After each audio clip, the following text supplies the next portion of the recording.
हाँ जी, तो भाई साहब बुरी खबर आप लोगों के साथ शेयर करने जा रहा हूँ। एनालिसिस आप लोगों के सामने मैं रखूँगा शिबा इनू कोइन का इंडिकेटर्स, ग्राफ और यहाँ पर जो ट्रेंड लाइंस है वो क्या शो कर रही हैं। यहाँ पर जो इंडिकेटर्स हैं वो टोटली रिवर्स हैं, ठीक है। जो बुलिश इंडिकेटर है वो यहाँ पे टोटली रिवर्स है, यानी कि मार्केट के यहाँ पर एक तगड़े सेल होने के चांस बन रहे हैं, स्पेशली शिबा इनू कोइन के। तो यहाँ पर इस वक्त 1941 के ऊपर जो है वो शिबा इनू कोइन आ चुका है। हो सकता है कि वेल्स यहाँ पर इसको थोड़ा सा बुलिश करवा दें या वैल्यू को स्टेबल करने की कोशिश करें, लेकिन मुझे जो इस वक्त ट्रेंड बनता हुआ नज़र आ रहा है उसमें ये चीज़ होती हुई नज़र नहीं आ रही। इससे पहले आपको याद होगा हफ्ता पहले मैंने दो वीडियोज़ बनाई थी, 2 दिन के अंदर ये चीज़ें आपके साथ शेयर की थी कि यहाँ पर वैल्यू ड्रॉप हो सकती है। एक जो वेल्स हैं उनकी पूरी कोशिश है कि वैल्यू को ज़्यादा रिवर्स किया जाए। और ये भी मैं आपको बता दूं कि ये सेम चीज़ें पैप कोइन के अंदर भी हो रही हैं और शिबा इनू कोइन के अंदर भी हो रही हैं। आपको मैंने पहले भी ये चीज़ बताई होगी कि वेल्स जो हैं दोनों के अंदर तकरीबन सेम ही काम कर रहे हैं, ठीक है। ये वेल्स लिमिटेड हैं, थेरियम वेल्स इनको कहते हैं, और इनकी एक्टिविटी तकरीबन मीम और दूसरे कोइंस के अंदर तकरीबन सेम होती है। कुछ नए बंदे होते हैं कि यार स्पेशली इस कोइन के अंदर इन्वेस्ट कर रहे होंगे, लेकिन मैक्सिमम जो वेल्स होते हैं वो तकरीबन सभी कोइंस के अंदर होते हैं। और जो बड़े हमारे कोइंस होते हैं लाइक शिबा इनू कोइन, पैप कोइन के अंदर तो वो स्पेशली काम कर रहे होते हैं, इन्वेस्टमेंट कर रहे होते हैं, ट्रिलियंस ऑफ कोइंस इनके पास मौजूद होते हैं। तो यहाँ पर पैप कोइन की वैल्यू 14 के ऊपर है, ठीक है, इससे भी नीचे गिर सकती है। सपोर्ट एरिया हमारे पास 12-13 का है, ये जोन है, ठीक है। वैल्यू गिरती चली गई तो 50 में भी आ सकती है, और उसका भी जो है वो इंडिकेटर सिस्टम टोटली रिवर्स है। अब उसको भी जो है वो आप लोग अंदाज़ा लगा सकते हैं कि कितना वो नीचे गिरा सकते हैं। तो हमारे पास जो शिबा इनू कोइन का जो जोन है ना वो 16 से लेकर 18 के दरमियान बनता है, यानी कि इसके अंदर अंदर वैल्यू रहनी चाहिए। अगर इससे नीचे वैल्यू गिरती है लाइक 15 तक भी आ जाती है, 15 से 14 में भी आ जाती है, तो यहाँ फिर वैल्यू जो है वो फिर 50 के करीब तरीन में आप लोग दे सकते हो। हमारे पास जो मेन पॉइंट है वो है 1078, 0.00001078, यानी कि बिल्कुल 50 के करीब, यानी कि वैल्यू नीचे भी गिर सकती है, ठीक है। तो ये इस वक्त जो है वो रिवर्सल पोजीशन जो है वो शिबा इनू कोइन के अंदर बन रही है, यानी कि मजीद वैल्यू नीचे गिर सकती है। हमारे पास DCA वैल्यू जो है वो काफ़ी मौजूद है। अगर मजीद यहाँ पे हम लोग DCA कर सकते हैं तो हमारे पास ये एक बहुत बड़ा पिक पॉइंट होगा, हमारे पास बहुत बड़ा बुलिश पॉइंट होगा कि इतनी डिप के अंदर हम लोगों ने परचेजिंग की, और हमारे जो आगे जो परचेज किए हुए कोइंस हैं और पीछे जो परचेज किए हुए कोइंस हैं उनमें और उनमें इतना फ़र्क नहीं है। और हमारी ये जब बुलिश आगे बढ़ेगी तो हमारे जो है वो इतने प्रॉफिट के अंदर हम लोग चले जाएंगे कि हमारा प्रॉफिट जो है वो 2 से 3 और 4x तक जो है वो देखने को मिल जाएगा। अगर आपका बुलिश करके प्रॉफिट $400 या $500 मिलता है, आपकी इन्वेस्टमेंट $50-60 है और आप $400-500 तक पहुंच जाते हैं, तो यहाँ पर आप लोगों की जो इन्वेस्टमेंट है, थोड़ी सी इन्वेस्टमेंट देखिए $20-30 की इन्वेस्टमेंट आप लोगों को $600-700 तक भी पहुंचा सकती है। ये एक नॉर्मल सा फिगर है, लेकिन प्रॉफिट आप लोगों को डबल दे रहा है, ठीक है। शायद जो चीज़ आपको मैंने बताई उसकी समझ ना आ रही हो। बेसिकली देखें, जब जितने चीप कोइंस आप लेते हैं उतने आप लोगों को कोइंस ज़्यादा मिलते हैं थोड़े डॉलर के अंदर।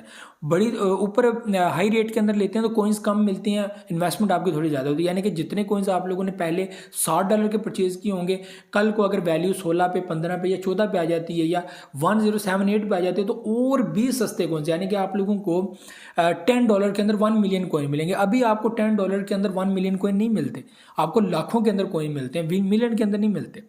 कुछ मिलियन का यानी कि कुछ हज़ारों का फ़र्क पड़ेगा, आप लोगों को थोड़े से कोइन मिलेंगे, ठीक है। 9 लाख से ऊपर ऊपर कोइन मिलेंगे अगर आप $10 की परचेजिंग करते हो। अगर $50 की करते हो तो जाहिर सी बात है कि आप लोगों के उस हिसाब से तकरीबन 5 मिलियन के करीब आप लोगों को कोइंस मिल जाएंगे, 45 या 5, ठीक है। ये आपको जो है वो कोइंस मिल सकते हैं, जाहिर सी बात है। और उस नीचे प्राइस के अंदर, ठीक है, तो यहाँ पर अभी अगर आप लोग परचेजिंग करेंगे तो आपको इतने कोइंस नहीं मिलते, इतने डॉलर्स के अंदर, इतने डॉलर के अंदर अभी इस प्राइस के अंदर आप परचेजिंग करें तो आप लोगों को हाफ मिलते हैं, यानी कि 5 लाख तक कोइन मिल जाएंगे, ठीक है। उससे थोड़े से ज़्यादा मिल जाएंगे $10 के, ठीक है। तो ये इस वक्त जो है वो चीज़ें हैं, यानी कि आप डबल चल रहे हैं इस वक्त। और इससे अगर हाफ वैल्यू हो जाती है 1078 पे पहुंच जाते हैं, वहाँ पे परचेजिंग करते हैं, या 12 पे भी करते हैं, 13 पे करते हैं, तो आपकी फिर जो प्रॉफिट है ना कल को, जो ये आप 400 या $300 के ऊपर जाएंगे या $400 के ऊपर जाएंगे, तो आपका जो प्रॉफिट है फिर कल को डबल होगा। यानी कि यहाँ से आगे बढ़ना और आगे से उससे बुलिश लेना, तो ये प्रॉफिट डबल हो जाएगा। आप $600-700 तक पहुंच जाएंगे। तो ये बेसिकली मैनेजमेंट होती है, मैनेज करना होता है कि कैसे प्रॉफिट मैनेज होगा। ठीक है, बहरहाल जी आप लोगों को ये वीडियो स्पेशल बताने का मकसद ये है कि सेल पोजीशन जो है वो कोइन के अंदर बन रही है।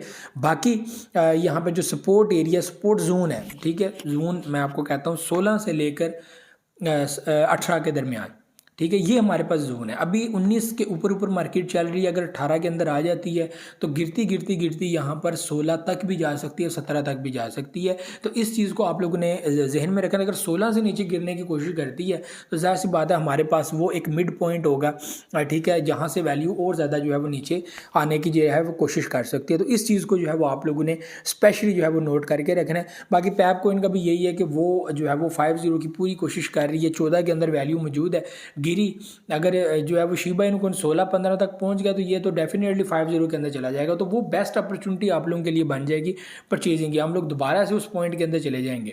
ठीक है, और ये जो आइंदा टाइम है, जाहिर सी बात है 2-3 मंथ बहुत इंपॉर्टेंट है, और इसमें जो बिटकॉइन है वो स्पेशली एक बड़ी बुलिश आपको दिखा सकता है।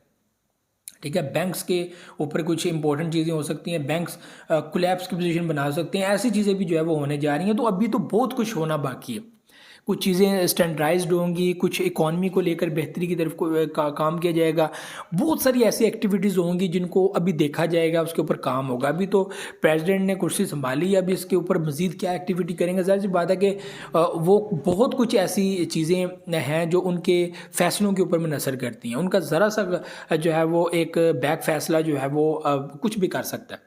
ठीक है, इकॉनमी उनकी बेहतर पहले उनकी कोशिश इकॉनमी को बेहतर किया जाए, उसके बाद ऐसी ऐसी एक्टिविटीज़ की जाए जिससे अमेरिका जो है वो मज़ीद मजबूत हो, स्ट्रॉन्ग हो। ठीक है, और जिस तरह की उनकी पोजीशन है और वो चाहते हैं कि ऐसा हो, तो उम्मीदें तो बड़ी है ट्रम्प के साथ सबको। तो यहाँ पर क्योंकि क्रिप्टो को लेकर वो काफ़ी सीरियस है, तो यहाँ पर क्रिप्टो के अंदर आप लोगों ने उछाल बड़ा अच्छा देखा है। ठीक है, एक अच्छा उछाल आप लोगों ने क्रिप्टो के अंदर देखा, और आप लोगों ने देख भी लिया ओथ के टाइम के अंदर 1,09,000 के अंदर वैल्यू आ गई। और आपको मैंने ये पहली चीज़ बता दी थी कि ओथ के करीब उसके बाद या ये चीज़ हो सकती है कि बड़ा बुलिश आपको देखने मिल जाए, वैल्यू पॉजिटिव होती हुई नजर आ जाए। आप लोग देखा कि तकरीबन सभी कोइंस के अंदर एक अच्छी प्रॉफिट देखने को मिली, अचानक बुलिश आ गया, वैल्यू के अंदर अचानक पॉजिटिविटी आ गई। तो ये चीज़ भी जो है वो आप लोगों ने देखी है। तो ये जो है वो आप लोगों को चीज़ें जो है वो शेयर करनी थी। बाकी जो है वो टाइम टू टाइम जब अपडेट आती रहेगी, साथ साथ एनालिसिस होता रहेगा, रिवर्सल जब भी आएगा आप लोगों को मैं नोट करवाता रहूँगा। तो फिलहाल ये चीज़ें हैं कि 16 का लेवल, 17 का लेवल, 18 का लेवल, इसको आप लोगों ने याद रखना है। यहाँ से मार्केट गिरी तो और ज़्यादा नीचे गिर सकती है, ट्रेंड टोटली रिवर्स है, डाउन ट्रेंड है। ठीक है, वैल्यू गिर सकती है, मज़ीद गिर सकती है। तो ये चीज़ें जो है वो आप लोगों ने नोट कर लेना। तो ये वीडियो थी, चैनल को सब्सक्राइब जरूर कीजिएगा। बहुत सारे लोग चैनल को बगैर सब्सक्राइब के चैनल को देखते हैं। तो अगर आप लोग वीडियो को पसंद करते हैं, कंटेंट आपको अच्छा लगता है, आपके लिए यार मेहनत करता हूँ सारी, ठीक है, तो ज़रूर लाइक करें यार, सब्सक्राइब करें। अल्लाह हाफ़िज़।